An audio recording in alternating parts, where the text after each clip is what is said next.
Alright guys, thank you for stopping by. Welcome to Pat's Homestead. We have a story today about what happened to one of my chickens. Alright, I got her right here, and the reason why I'm not out in the coop right now is because it's thundering and lightning and a storm's rolling in. It'll probably start raining while I'm making this video. Alright, but thank you for stopping by here to Pat's Homestead. Thanks for all the support if you're over here, and let's dive into it. All right, this is what happened to this chick here. This happened about a week ago now during these extreme temperatures. All right, I came out to the coop to check on them. I have multiple different coops, different flocks here, and she's one of my older flocks.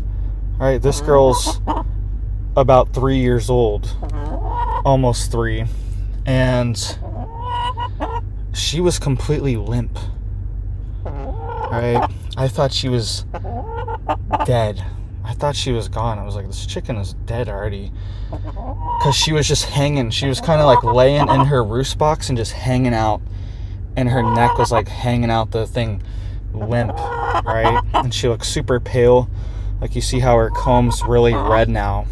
Her comb was extremely pale, right? And I thought she was a goner. I thought it was over. But I was able to save her, and she was having a heat stroke, right? It was so hot. It was during in the past week where it's been these 100+ degrees day, and we had another one today. It's been 99, bouncing from 99 to 100 all day long.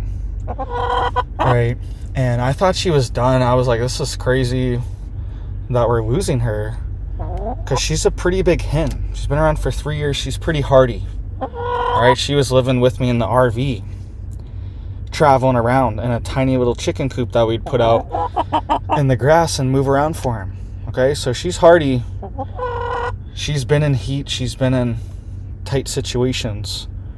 All right, but I was worried she was gone, and my kids saw. Right, I have 3 kids, and my oldest one, my son, he helps me with all the chick chores. He's my chicken helper. He loves it. And he was worried she wasn't going to make it either. Right, she was limp as a shrimp. She was flappy, right? And I saved her with this bucket here. All right, I don't know if you guys can see right now. There you go. Now you can see. All right, she's in a bucket. All right, and now she just tried to escape. She just jumped out. She's been sitting in there the whole time. I shouldn't have showed her what she's doing here. But I put her in this bucket here. All right, and how that saved her is because she was so limp. I set her down in here, and then I filled it up with extremely cold ice water.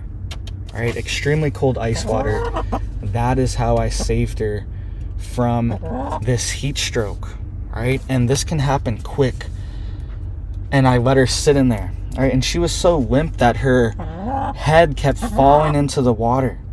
Okay, so I had her kind of curled up in there. She was just so limp, I could just put her in there easily, and she wasn't fighting it at all. And I'm gonna let this girl back out really quick before she poops in the car. All right, she's giving that look that she might do something, so let me let her back outside really quick. Hold on 1 second. So what I did is I put some pads, like some water absorbent pads, some waterproof pads, right? It doesn't even have to be that, but that's just what I had sitting around right there. Just a piece of rubber, something like that. And I put it on her body and then curled her head around and kind of set her head on that while that was sitting on her body, and just let her sit in the ice water for a good hour, right? And just monitor her and make sure. And before I actually put her in that, I forgot about this step too. I really soaked her with the hose. All right, so I made sure the hose water was nice and cool because it gets hot quick. and then I soaked her deep down into her feathers. So I pushed her feathers back with my fingers and with my hand and got the water up in there right on her skin and really soaked her down to her skin. So, because chickens are kind of waterproof, right? They're not 100% like ducks, but they're fairly waterproof and they have a lot of layers, and it's hard for their body and I could feel her. She was so hot, right? I kept cooling her off with this water, all right, and spraying her head, everything. Like, I was just drenching her in water before, and I was like, this isn't working. So I brought her inside the house where the AC's on, nice and cool. I put her in this bucket here, right, and put a bunch of ice in there too. Just dumped all the ice we had in there and put it around her, and that's what helped, right? And I was like, this is it. Like, she's a goner pretty much. But I think really getting her soaked down and then allowing her to sit in that bath really saved her, right? And, you know, you get attached to these animals. Like, I know it's just a chicken here, but we've had her for almost 3 years. My son's very attached to this flock specifically. He has names for all of them. He calls that one Big Brownie, right? And she's, you know, she's part of the family. We've had her for years, been laying for us for years, and we didn't want to lose her. We don't want to lose any of our animals or our chicks. We've lost, you know, plenty of chicks before, but it's something you don't want to happen. You want to try to save them if you can. So be careful in this heat. It is brutal right now.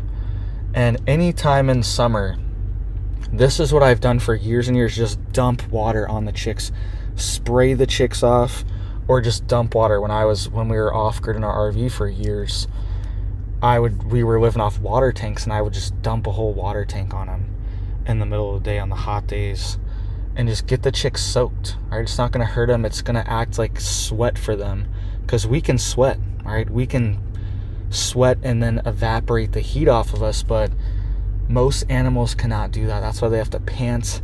Chickens do have a comb or a wattle or wattles that can help them exert this heat, but a lot of times it's not good enough. All these chicks every day, they're getting sprayed the past month or so, and their coops are getting sprayed. Like, some of these coops are made out of metal, and you touch the metal and it's burning your hand, right? It's extremely hot.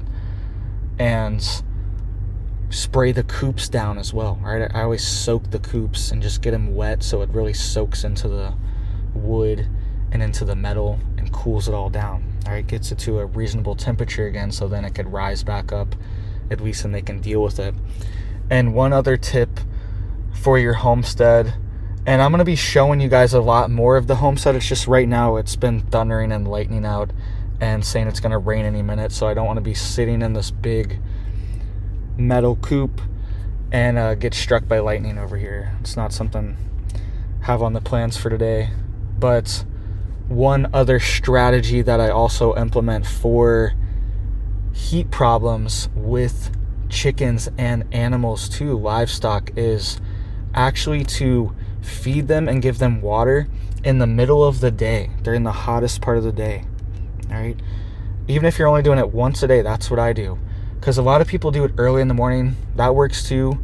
But a lot of the times, coming out with that fresh water and fresh food right in the middle of the day when it's super hot, it really rejuvenates them. And then you can also, if you have the water out there, you can spray them down or dump some water on them, all right, and cool them down in the middle of the day while you're out there, all right? So I actually wait until middle of the day when it's hottest and then give them the relief then, so they didn't already eat through all their food or dirtied up all their water. You gave them food at 8 a.m. Now by 2, when it's super hot, that was 6 hours ago, and their water's all dirty and nasty, and they crapped in it, and it's not as refreshing. It's not cooling them down, and they're not drinking it as much as they need to be when it gets dirtied up, all right? So, and get big water bowls, all right? I've just been using massive water rubber tote food bowls and water bowls, all right? That's what I've been using, because they drink a ton in the summer, all right? So please, guys, hit it up for me down there. I'm going to be keeping you guys updated on the homestead on this channel here. on all the things going on, homestead stories, homestead projects. I'm going to be showing you guys a lot more too, and showing you exactly what I'm doing on here. So I appreciate all the support, and I hope you guys have a big old blessed day.